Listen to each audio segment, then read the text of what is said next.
দিদি জানেন না আমার বৌমা কত খাবার আনে, আমার কোনোদিন দেয় না দরজা আটকে খায়। কেমনে গো পারে দিদি, এটি শুনলেও তো দুঃখ লাগে।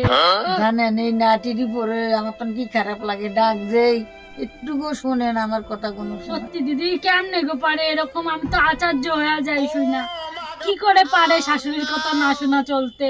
আমার কোনো সময় মা কইও ডাকে না, ও কটা বাতান না টাকা দিয়ে থুইয়া যায়, আর কি সারাদিন কোনো কতই করে না।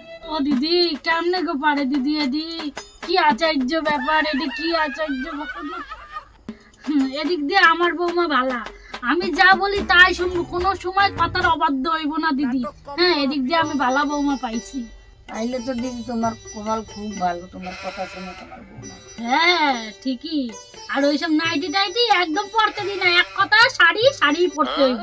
এই বুড়ি, তুই এদের বাড়ি এসে গল্প করছিস, বাসন ধোয়া লাগবে না? কলপারে এত বাসন রেখে এসেছি, বাসনগুলো যদি আজকে না মাজা হয় আজকে সারাদিনে খাওয়া বন্ধ। তো ছেলে বাড়ি আসলে বুঝে নেবো আমি।